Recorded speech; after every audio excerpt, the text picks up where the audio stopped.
আউযুবিল্লাহি মিনাশ শাইতানির রাজিম। বিসমিল্লাহির রহমানির রহিম। নাহমাদু আলা রাসূলিল কারীম, আম্মা বাদ।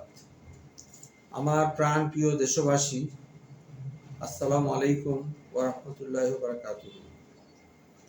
আজকে আমি জনতার ডাক নামে একটি বিষয় নিয়ে দুটি কথা বলবো। আজ ২রা জুলাই ছাত্র জনতার বিপ্লবের দ্বিতীয় দিন। অনেক শহীদ আর বীরের রক্তস্নাত এই স্বাধীনতার স্বাদ আজ ১৮ কোটি মানুষ উপভোগ করছে। হাসিনা আমলের দীর্ঘ ১৫ বছরের নিষ্পেষণ, হত্যা, গুম, ভয়ে জড়সড় হৃদয়ে দিনাতিভেদ করা জাতি যেন একটু স্বস্তি নিঃশ্বাস ফেলল। কিন্তু জয় পুরোপুরি হয়নি। এখনো নিষ্পেষণ চলছে।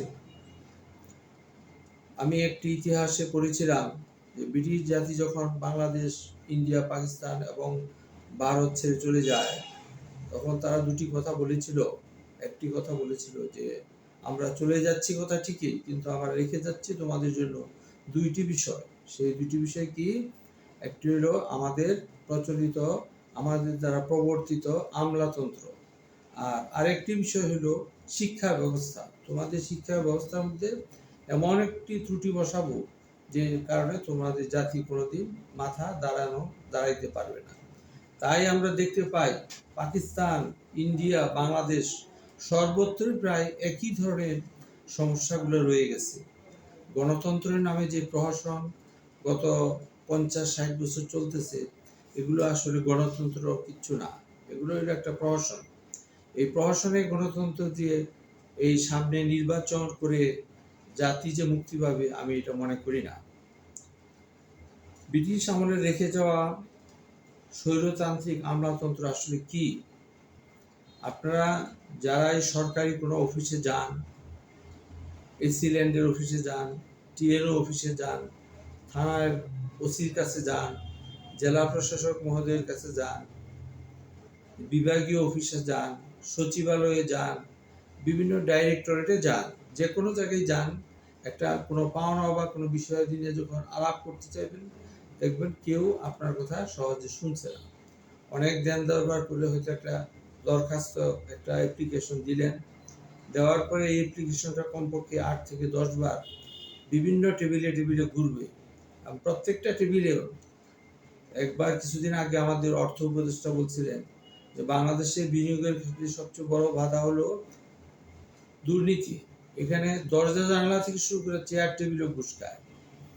তা আমি দেখতে পাইছি যে আমাদের এই যে আমলাতন্ত্রটা চলতেছে, যেখানেই যান, স্বাস্থ্য ব্যবস্থাতে যান, আপনার ভূমি ব্যবস্থাতে যান, অ্যাকাউন্টস অফিসে যান, যেখানেই যান, আপনাকে কোনো কাজ করাইতে হলে ফাইল প্রতি টাকা দিতে হবে। এই টাকা ছাড়া কোনো কাজ হবে না। এরা যারা আমলারা বসে আছে, বড় আমলা, ছোট আমলা, কেরানি, সবাই সরকারের চেয়ারে বসে আছে, নিজেদেরকে চাকুরিদেরকে মনে করে নিজেরা যে চাকরি করি, আমরা হইলাম বস, আমরা হইলাম অফিসের কর্মকর্তা এবং আমরা রাজা, আর যারা আমাদের কাছে আসতেছে তারা হইল প্রজা। তাদের সাথে ওই প্রজাসুলভ ব্যবহার করে এবং নিজেকে রাজা মনে করে। তাই যত সময় পর্যন্ত আমরা মূল জায়গায় হাত দিতে পারবো না, তত সময় পর্যন্ত আমাদের মুক্তির কোনো আশা নেই। সে আসল জায়গাগুলো কি? সেই আসল জায়গাগুলো হলো সংস্কার, বা যেটাই করেন, সরকারি চাকরিদেরকে তাদের আমলাতান্ত্রিক মনোভাব বদলাতে হবে। তারা দেশের মানুষকে নিম্ন শ্রেণীর প্রজা মনে করে, নিজেকে রাজা মনে করে।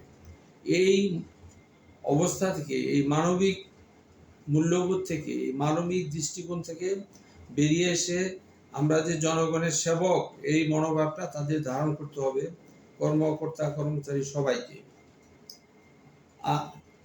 আর নতুবা পুলিশ ব্যবস্থার কোনো সংস্কার হবে না, স্বাস্থ্য ব্যবস্থার কোনো সংস্কার হবে না, এবং প্রশাসনেও কোনো সংস্কার হবে না। আমরা দেখতে পাই বিভিন্ন হাসপাতালে গেলে যে এক একটা হাসপাতালে ধারণ ক্ষমতার চাইতে ৪ গুণ বেশি রুগী আছে, কিন্তু পোস্টের ডাক্তারের সংখ্যা যা আছে তার ৪ ভাগের ১ ভাগ উপস্থিত, আর ৪ ভাগের ৩ ভাগ, কেউ ১১টায়, কেউ ১০টায় আছে। অফিসের টাইম বলতে তারা কোনো কিছু অফিসিয়াল টাইম মেনটেন করে না। হসপিটালের বাথরুম থেকে শুরু করে সর্বত্র ময়লা আনাচে কানাচে সব জায়গায়। বাহিরাঙ্গনে যে ড্রেন, যে হাসপাতালটার যে চেহারা থাকার কথা, দেখবেন হাসপাতালগুলো হইল সবচেয়ে মানে মনে হয় যেন পৃথিবীর সর্বনিকৃষ্ট জায়গা, কিন্তু এখানে রুগীরা যাবে, রোগগ্রস্ত মানুষ যাবে, সেই জায়গাটা একটা মিনিমাম পরিষ্কার পরিচ্ছন্ন পরিবেশ যদি না বজায় রাখা যায়, তাহলে সেখানে রুগীরা কি ওষুধ ব্যবহার করবে, কি চিকিৎসা নেবে, অর্থাৎ বেসিক জিনিসগুলো তো সেখানে অনুপস্থিত। তারপরে আসেন শিক্ষা ব্যবস্থা। শিক্ষা ব্যবস্থা আমাদের দেশে 4 ধরনের শিক্ষা ব্যবস্থা আছে। একটা হলো খয়রাতি চিকিৎসা, যেটা শিক্ষা, সেটা কি করা হয় প্রাইমারি স্কুল, হাই স্কুল, তারপরে আপনার যা পাবলিক বিশ্ববিদ্যালয়ে যা পড়ানো হয়, এগুলো হলো অল্প পয়সায় পড়ানো হয়, মনে হয় ক্লাস হয়, মনে না চায় বিশ্ববিদ্যালয়ে কোনো ক্লাস হয় না, একটা সময় পার হইলে একটা যে কোনোভাবেও একটা পরীক্ষা নিয়ে একটা ডিগ্রি দেওয়া হয়। কিন্তু এতে করে যে ছেলে মেয়েরা যে কিছু শিখলো না, পরবর্তী জীবনে সে যখন একটা কোথাও চাকরির জন্য বা কোথাও একটা জবের জন্য যায়, সে কিন্তু আর ওইখানে কমপ্লিট করতে পারে না। আরেকটা শিক্ষা ব্যবস্থা আছে ইংলিশ মিডিয়াম, যারা উচ্চবিত্তরা পড়ান, তারা প্রথমেই বাচ্চাদেরকে মনে করে বাংলাদেশের কোনো কিছু শিক্ষার দরকার নাই, এরা সব ইউরোপিয়ান, এরা সব ইউরোপে চলে যাবে এবং সেইখানে গিয়ে তারা তাদের আবাসস্থল গড়বে এবং সেটাই তাদের সেকেন্ড হোম, তাতে যত টাকাই লাগুক। কারণ এই দেশের অনেক ব্যবসায়ী, অনেক আমলা, হ্যাঁ, এমন টাকা রুজি করে যে টাকার পাহাড়, সে তার ছেলে মেয়ে অনায়াসে ইউরোপ আমেরিকার মতো উন্নত উচ্চ খরচ যেখানে হয় সেখানে পাঠাইতে পারে। কাজেই সেই শিক্ষা ব্যবস্থার জন্য তার ছেলেমেয়েরা হয়তো শিক্ষিত হয়ে সেখানেই বসবাস করে। আচ্ছা, তারপরে আরেকটা জিনিস হলো যত তাড়াতাড়ি সম্ভব প্রশাসন থেকে দুর্নীতির মূল উৎপাটন করুন। ডিজিএফআই, এনএসআই, তাদের মাধ্যমে দুর্নীতিবাজদের খবর নিন, তাদের অর্থনৈতিক ব্যালেন্স, তাদের ব্যাংক ব্যালেন্স, আয়ের উৎস এবং বর্তমানে তাদের কি পরিমাণে টাকা আছে, কি পরিমাণে টাকা পাচার করছে, এই জিনিসগুলোর খবর নিন। হাসিনা আমলের যে পাচার করার অর্থ সেটা তো আনতে পারেন নাই, এবং আপনার সরকারের সময় যে অর্থ পাচার হচ্ছে এতে কোনো সন্দেহ নেই, এটা দিবালোকের মতো স্পষ্ট। দুর্নীতিবাজদের চাকুরি থেকে সরাসরি অপসারণ করুন। কোনো দুর্নীতিবাজ কর্মকর্তাকে যদি পাওয়া যায় যে উনি অফিসে বসে ঘুষ খাচ্ছে, পার্সেন্টেজের মাধ্যমে কোনো বিল পাস করছে, অথবা যে কোনো অনৈতিক কাজে লিপ্ত, তাদেরকে সরাসরি তার চাকরি থেকে বরখাস্ত করুন। মহা দুর্নীতিগ্রস্ত প্রশাসন দিয়েও শ্রদ্ধেয় ইউনূস স্যার কিছুই করতে পারবেন না, এবারে আমি শিওর। কারণ আমরা এই জুলাই মাসের 2 তারিখে আসলে দেখছি এই 1 বছরের মধ্যে সরকার এই দুর্নীতিবাজ কর্মকর্তাদের নিয়ে শুধু লুটুপুটি খেয়ে চলছেন, তাদের থেকে কোনো কিছু আদায় করতে পারতেছেন না এবং তাদের মাধ্যমে কোনো জনদুর্ভোগ লাঘব হচ্ছে না।